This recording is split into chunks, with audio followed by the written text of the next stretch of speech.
Hey everyone, Mac is back. Today we're going to talk about Ryler's Trial and the female setup.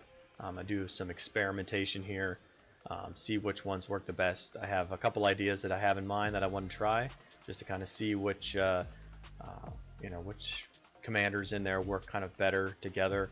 We kind of know which ones do, but at the same time, if we swap one or two of them out, does it really make that much of a difference? So let's get to it. So today what I want to do is I want to take the pure formations of Spear, Cav, and Imp with the female lineup or female setup, and I want to try them to see which kind of commanders I can move in and out that'll work best together. So what I've done is we're going to take Ryler's Trial level 28, which will be for the Pure Cav, level 29, which will be the Pure Imp, and the level 30, which will be the Pure Spear, because we want once the harder levels up here, so that the battle actually finishes. And also on top of that, we can, for instance, we can increase the enemy's attack, so make it even more difficult to be able to fight. So it'll be just something to note. And we also have to take into account a little bit of the commanders, because if the commanders counter for whatever reason, we'd have to look at that as well. I don't think that's happening. I think it was the Baelish. Yeah, the Baelish one is the extra one you'll have to worry about. So let's get to the first one. So this right here is my cavalry setup for a Pure Cav. At least what I think so far might be pretty good, but I'm gonna exchange a couple of these commanders in here. And the reason I think this is pretty good is because Julian still gives you a pretty good stats, and so does Enzo. Even at 0 stars, you're still going to get those 40% across the board for the Cav. And then these other ones here are really good as well, and that's part of the female setup. My curiosity is if I take these two out and put females in here, don't really buff too much as maybe these two do, then we might still have a better chance of doing more damage. So let's I'm going to run this a few times, and then we'll go back to we'll exchange it for a few other commanders and try to test it from there. So I finished with the other test. I did 5 attacks. I do 5 more attacks with this lineup for Pure Cav as well. Into the exact same. I didn't change any of the settings whatsoever. Everything is still exactly the same. It's the same dragon. I could take the dragon out and be a little bit, maybe a little bit better as well. But I'm going to be attacking with this type of lineup, so I want to keep the dragon in there just to kind of compare what the output's going to be. So we'll do this 5 times, and we'll see if adding in 2 of the females in this lineup and kind of reducing the stats that I have, but see if I still get enough damage like with the females as well. So I finished up, and here are the results. I'm just looking for, well, you can look for both, how many deaths you had and how many deaths they had, but I'm going strictly for the amount of damage that I'm dealing with this lineup, because that's really what I'm looking for.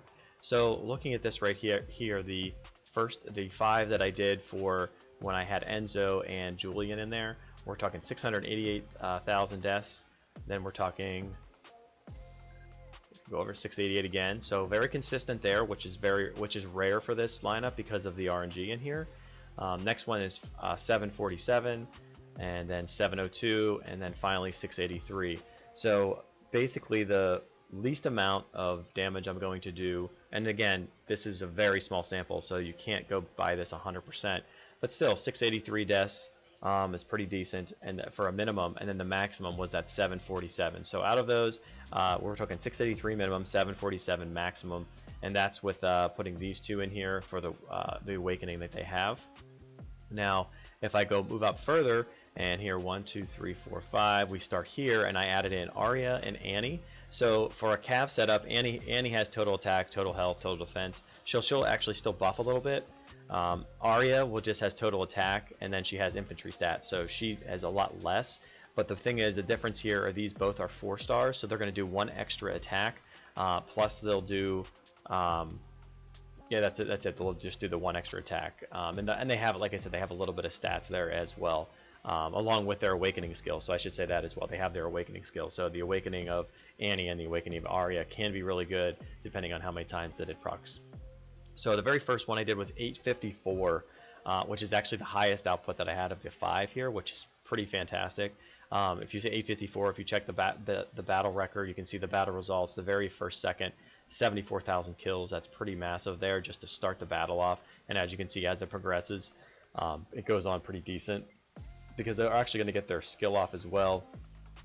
you know, coming in here at the what is the 11-second mark, you can see Salma got hers off. Actually, that's the only place I got it off. I thought they would have gotten it off a little bit quicker than that, but apparently they didn't. Anyway, just to see that at 8:54, the next one was 6:94, then 7:93. Now you can see the fluctuation, 8:06, and then 8:22. So the very minimum was this 6:94. Compared to the minimum of the other one, which is 683. So the base here is a little bit higher than the other one. So that's pretty good. And I think a lot of this has to do with these being 4 stars, because they're going to have that 4-star ability that they're bringing to the table. Plus they're going to have the you know, their awakening skill, which is fantastic as well. And then the 793. The highest one was that very first one, like I said, at 854. So that's really good. So far, what I've kind of learned is from this first trial is that when you're looking at the you know, like a Purecav setup, like these females together, I knew they were going to be good, but how good were they going to be if you reduce the stats? They're still very good, because they're reducing so much of that damage at the beginning by killing off that you know, 74,000 troops. That's really, really good. If we look at the other battle records here at the beginning, there's 51,000, and that just kind of tells you what that 74 is going to be there. 70, which is really good. And if you look at that, that was 793. So that was a good ratio there too. And then the other one here, 88,000. Actually, wow, that was even better. And so we killed 806,000. So there's a lot more going on in there. But this is a really good lineup to put together for your pure Cav setup. So we'll get to the other ones, and I'm gonna go a little bit faster through these ones. So I did 3 tries on this one, and this is the regular lineup that I thought would be best, just off the top of my head, using all the females. So I did that 5 times, and I found that the minimum damage was 494,000, and the maximum damage was 549,000. So that's actually not a bad lineup there to have. And then I went to the next lineup that I tested, and I threw in Annie instead of Ray, just to try to see if a 4-star Annie, who does give some stats to be able, you know, to everything because it's a total attack, would work. And the minimum was 477, so it was slightly less for the base, but the maximum was 566 compared to that 549,000 damage. So a little bit more output damage, still very close though, like just maybe not as noticeable as I would think. And the next one that I did, so I went with this, and I replaced Annie with I used Annie to replace Lats this time. I didn't think this would work very well, and the reason I didn't think that is because Lats actually gives a lot of stats. So she's giving 90% infantry health, attack, and defense. So, and she's only at 3 stars though, so that's the difference between these two: 4 stars, 3 stars. But Annie still does give total stats, so she still does at least something. And when it came to these 5 different tries here, the base was actually 485. So that was one of the better ones. The very first trial I did was a little bit higher at 494, but the overall the best hit that I had here was 579. So the 579 one was the best overall in this trial, which was right here, as you can see. And looking at here, you can see that there was a 41,000 at the very beginning of that lineup. But that 579 seemed to be pretty well. So of these 3, my kind of conclusion is that it doesn't really matter which ones you use from the setup that I have here. It might be a little bit better if you do have the 4 stars. I get a little bit more damage. I think the 4 stars actually gives you a little more you know, upper tier damage, a higher damage output you could have, but it also could be a lower one too, depending. But I think just having those extras, that 1 extra star for that extra attack, could really be beneficial. And for my last trial, I did the spear lineup, and this is the spear lineup that I initially thought would be good. And the damage that was dealt here was anywhere from 425,000 to 449,000. So not a whole lot of variance in that attack, which is actually what we're kind of looking for, trying to stay away from that massive variation. Then after that, I switched over and I took out, as you can see here, I had in Julian and Burrell, and I changed them out for Arya and for Miranda because there were 2 females. Miranda I don't have any stars on, but Arya I have 4, so it could be a little bit, I kind of figured Miranda to be too weak, and that's why I didn't add her in there. She still gives 30% spear, attack, health, and defense across the board, so that's pretty good. And she's female, so she can maybe get extra attacks off that can do more damage as well. So in this lineup here, through my trial, I saw that the minimum was 452,000 and the maximum was 584,000. So out of all the ones I did, this is the only one that actually was a victory, that barely won here, as you can see. So that is just something to take into account as well. The maximum amount of damage I did was that 584.